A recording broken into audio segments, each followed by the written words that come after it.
Good morning, Fort Mill Student Ministries. This is Homer, and Stephanie. today is May 17th. This weekend at FMSM we've been celebrating our seniors and also our rising sixth graders at the formal. But, because of the corona, a lot of things have changed this year.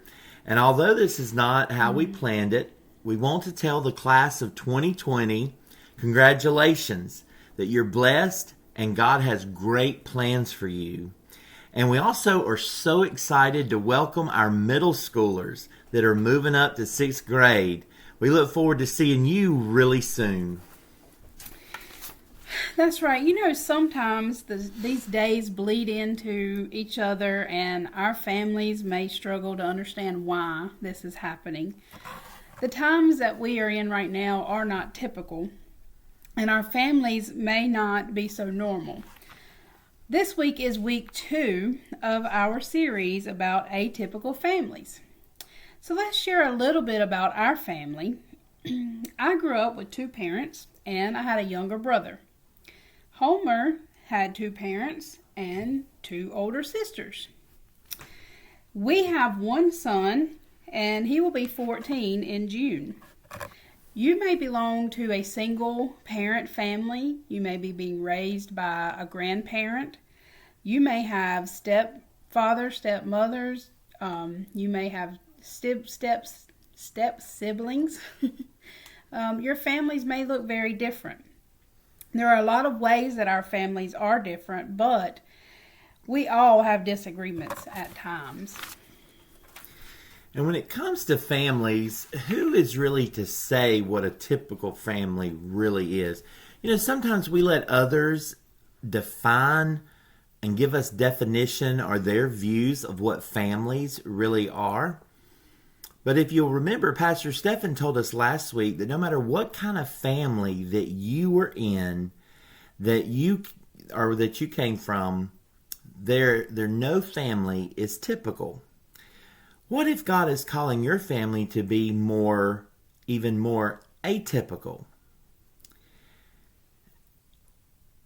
Typical families either try to handle things on their own or never handle them at all. Atypical families, on the other hand, invite God into their imperfections and their problems and their struggles. That's right. There is no family that is too simple or too complex for God to use. Has there been a time that prayer changed your family? My family has experienced many times that prayer has changed our lives. Homer and I prayed many years for a child, and God sent us a little miracle boy named Jesse. He's had to fight since his birth to overcome many obstacles, and it is because of many prayers by us, his grandparents, aunts, uncles, cousins, friends, our church, that have helped Jesse to bring him to where he is today. We tell Jesse that God has big plans for his life. Amen. Amen. Even if he can't see it or feel it right now. Just one example of a miracle for Jesse is that he lost his hearing sometime at birth. The doctors couldn't pinpoint the exact reason, but we knew something just wasn't working right. He didn't turn to voices. He didn't respond to noises. He only responded to loud clapping. Thank God we did have that. So we prayed really hard that we would find a doctor who could find out what was wrong. And God sent us at the right audiologist who said, yes, something is wrong. So through testing, they were able to find out the cause and find out that he would be able to hear through cochlear implants. So this was all between 2.5 and 3 years old. And at 3 years, almost 3.5 years old, he had his first cochlear implant.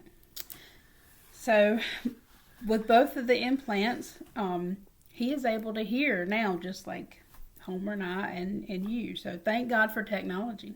Absolutely. What a journey that was. And at some point, all families have difficulties or conflicts. Some of you may be going through a storm in your family right now. Ask God for help and trust Him to see you through. Last week in the lesson, we discussed Adam and Eve, and we saw how their story went very wrong, trying to handle all their problems on their own. And this week, we find another family who is atypical. Let's read Genesis 13, 1 through 13. So Abram went up from Egypt to Negev with his wife and everything he had, and Lot went with him. Abram had become very wealthy in livestock and in silver and in gold. And from the Negev, he went from the place to place until he came to Bethel, to a place between Bethel and Ai, where his tent had been earlier, and where he had first built an altar. There Abraham, his name was Abram still, called on the name of the Lord. Now Lot, who was moving about with Abram, also had flocks and herds and tents, but the land could not support them while they stayed together, for their possessions were so great, and they were not able to stay together. And quarreling arose between Abram's herders and Lot's herders. The Canaanites and the Perizzites were also living in the land at the same time. So Abram said to Lot, "Let's not have any quarreling between you and me, or between your herders and my herders." Okay. Sure. It's not the whole land before you. Let's part company. If you go to the left, I'll go to the right. If you go to the right, then I'll go to the left. Lot looked around and saw the whole plain of the Jordan towards Zoar, and that it was well watered, like the garden of the Lord, like the land of Egypt. And this was before the Lord destroyed Sodom and Gomorrah. So Lot chose himself the plain of the Jordan and set toward the east. The two men parted company, and Abram lived in the land of Canaan, while Lot lived among the cities of the plain and pitched his tents near Sodom. Now the people of Sodom were wicked and were sinning greatly against the Lord. And we read here that Abram and Lot were more like us today. Their families fought, and so much that they had to live in different cities. Lot made the choice to live in an evil city where God wanted to destroy it. Abraham, being family, interceded with God on Lot's behalf and ended up saving Lot's life. Prayer really does change our lives.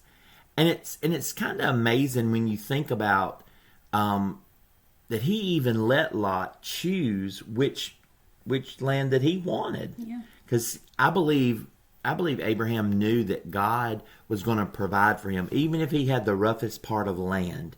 So he let Lot choose. And we see that in this instant, we see that it was better for the families to part from one another. And even though they parted, Abraham, the one who was really connected with God, believed and interceded for God to protect Lot and his family. That's right. Think now on a recent disagreement that you may have had in your family. How do you think prayer could have changed that situation? Do you think prayer could have changed the person you're fighting with? Do you think prayer could change you? You know, you can change your family situation through prayer and faith. This week, strive to be atypical. We will be praying for each and every one of you. We love you guys, and we really hope that we will be back again soon to be together. Hope y'all have a good week. We love y'all. Love you. God bless. Bye-bye. Bye-bye.